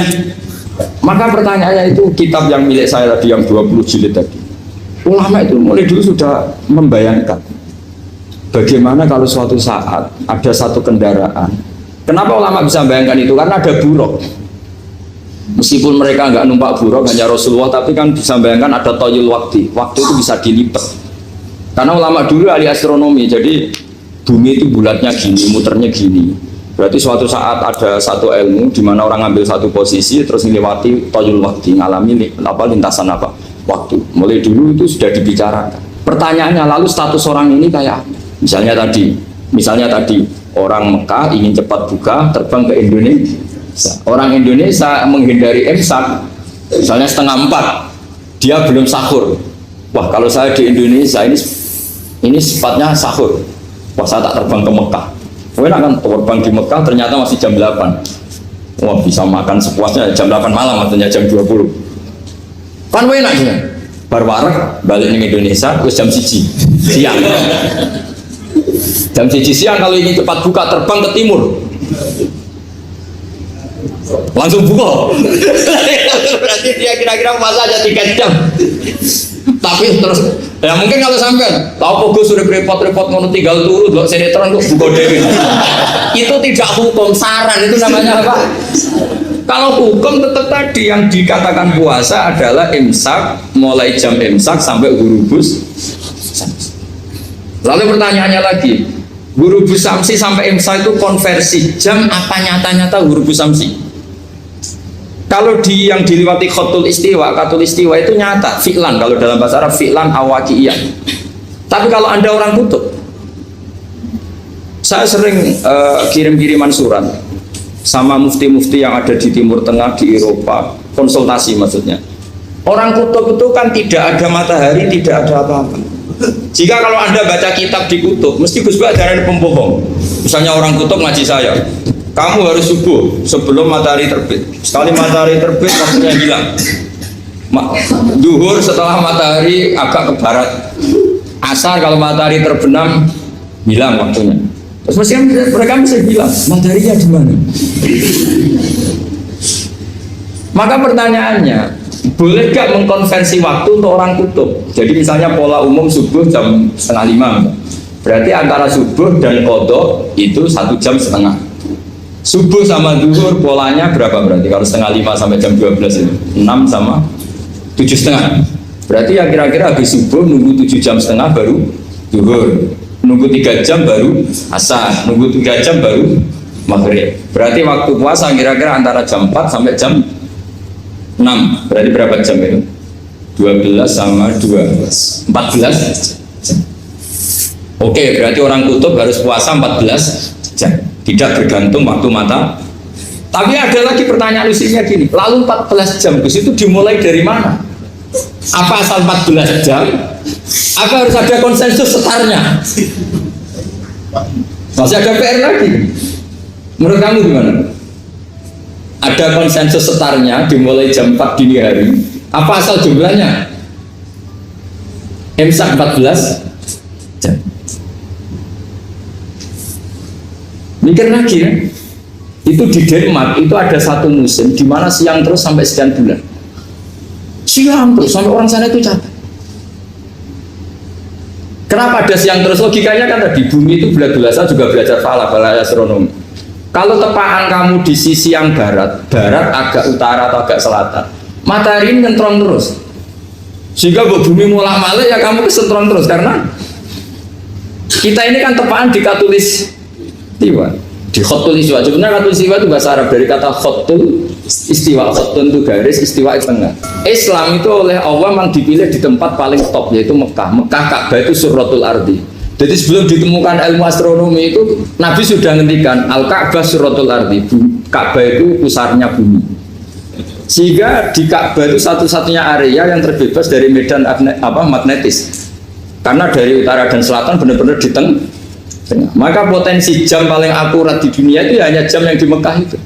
Karena apapun akuratnya teknologi di Amerika atau Jerman, karena jam itu dari logam tetap ketarik medan magnetis, entah berapa 00, tetap kena. Misalnya jam di Jerman lebih dekat mana kalau Jerman, mesti ketarik medan magnetis, entah berapa kadarnya, karena materi jam dari logam. Sementara di Mekah karena di tengah itu terbebas dari medan magnetis.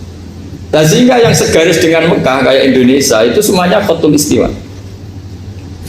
Nah kalau khotul istiwa normal, normal itu artinya ya 12 siang secara umum ya 12. Sehingga ulama Indonesia kalau ngaji itu lebih gampang, lebih tidak dianggap bohong. Karena ya ada terbitnya matahari, ada zawalus syamsi, ada hurubus syamsi. Coba kalau kitab itu Anda baca di kutub utara sama kutub selatan, murid kamu bingung semua. Ini gimana Ustadz, tidak ada matahari kok semuanya diukur pakai matahari. Lalu pertanyaannya dikonversi kan? Pertanyaannya kalau dikonversi pakai apa tuh? Asal 14 jam, apa harus sepakat dimulai jam berapa? Milih mana? Milih sepakat. Pertanyaannya kalau sepakat, ukurannya siapa yang jadi ahlul halli wal aqdi?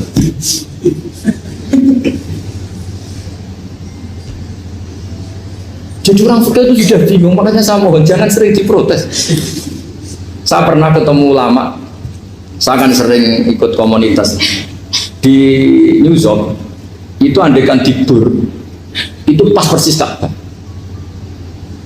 Di buminya itu kalau dibur itu pas persis Ka'bah. Lalu pertanyaannya, ada kiblat tidak di sana? Ya bumi kan gini ya.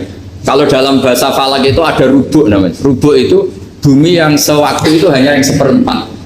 Ya bumi yang sewaktu itu hanya seperempat.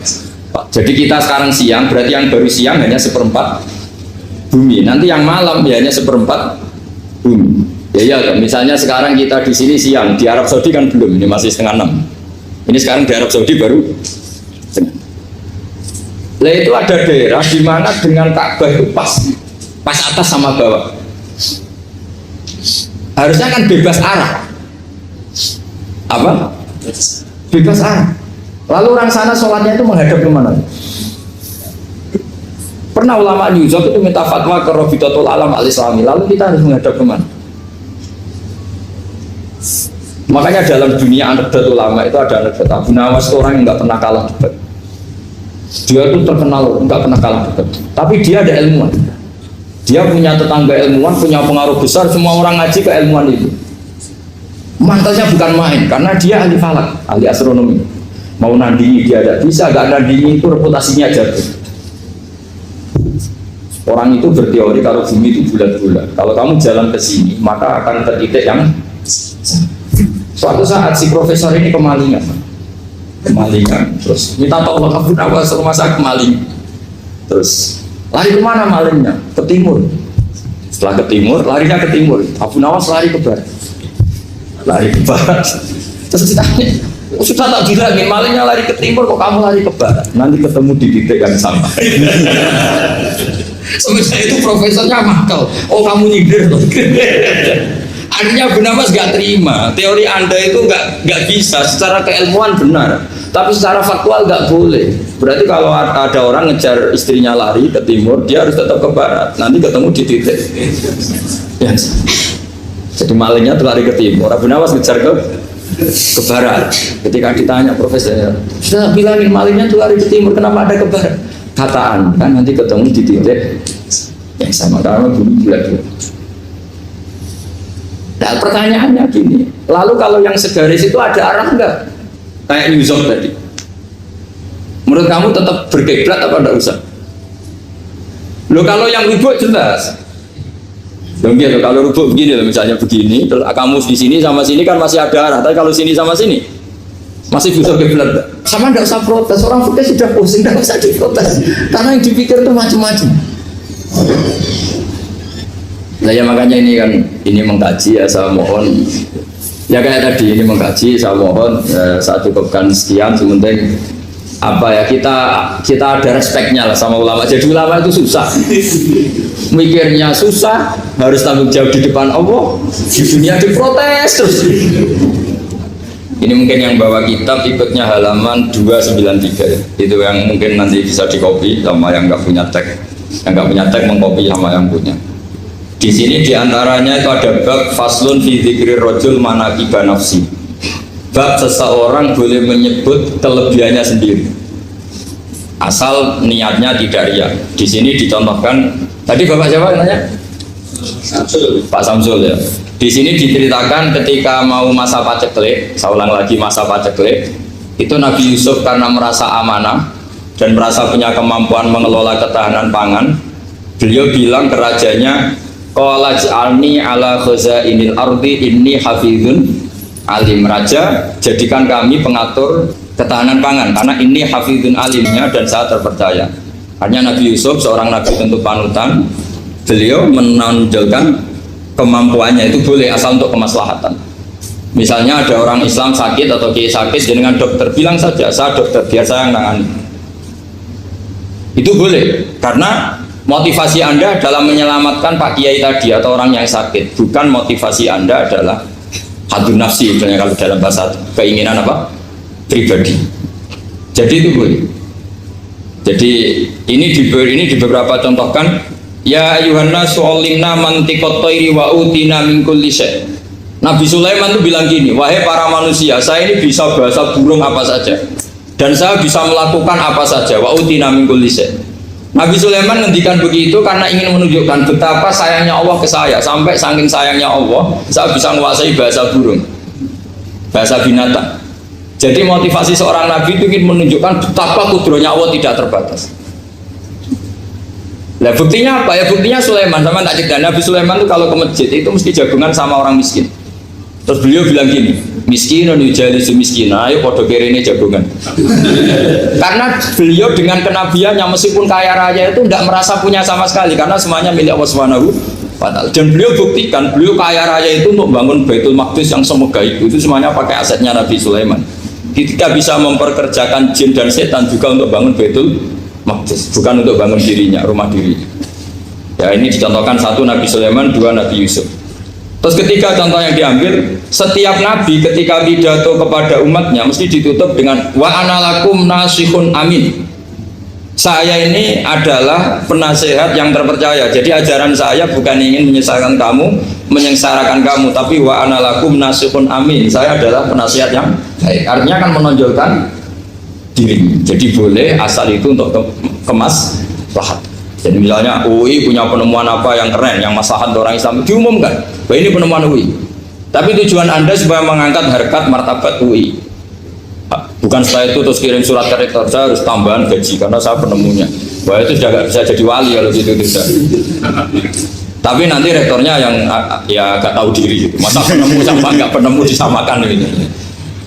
Misalnya seperti itu. Jadi di sini ada sekian contoh, mungkin bisa diakses di halaman 293 di bab faslun fi dzikri rajuli manaqiba nafsi.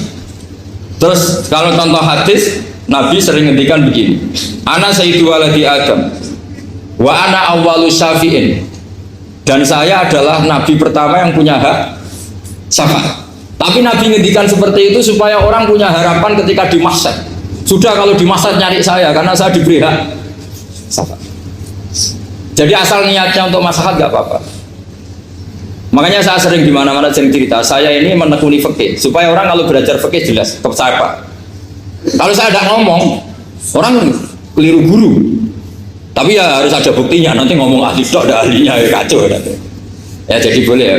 Di sini dibabkan faslun fi dzikri rajul manaqiba nafsi. Bab seseorang boleh menunjukkan kemampuannya asal tadi untuk lil maslahah. Sudah Pak Samsul ya?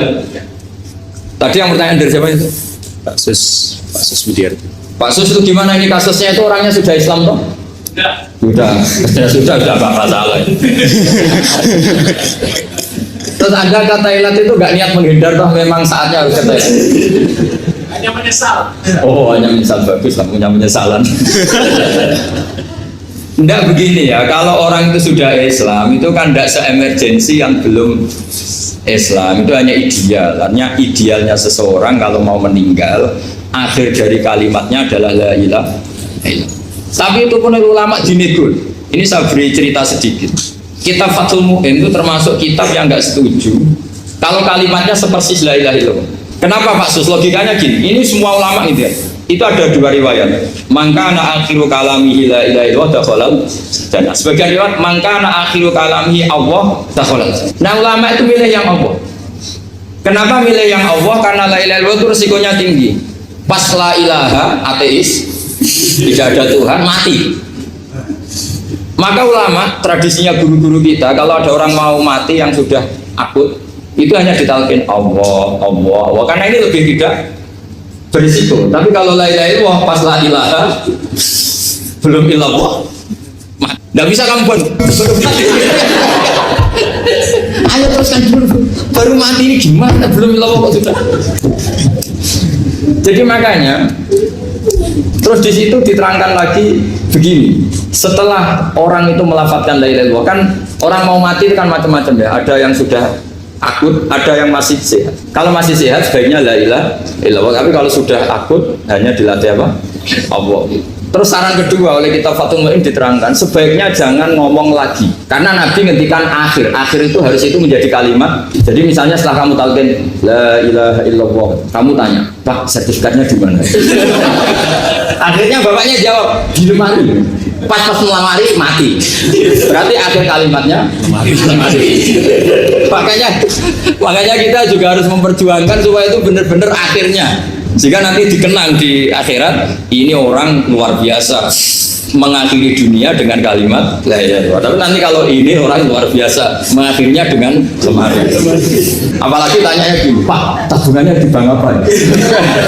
Oh ini BCA. Berarti terakhir bilang apa? BCA. Jadi itu ada aturannya. Jadi kalau nalkin orang sudah melafadzkan kalimat tauhid, jangan dijak ngomong. Karena kalau diajak ngomong lagi terus mati, yaitu kalimat terakhirnya. Ya, saya kira demikian. Assalamualaikum warahmatullahi wabarakatuh. Al-Fatihah.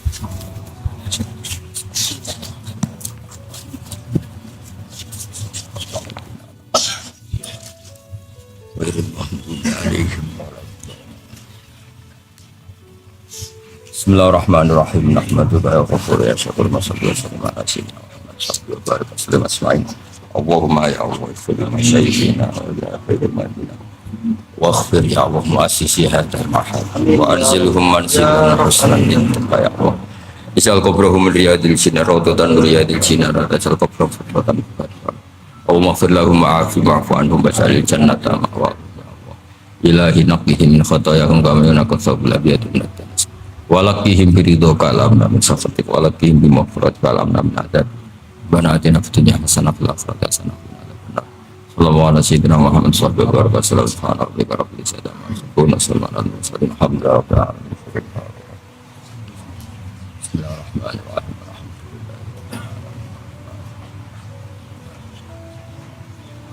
Bismillahirrahmanirrahim. Alhamdulillah.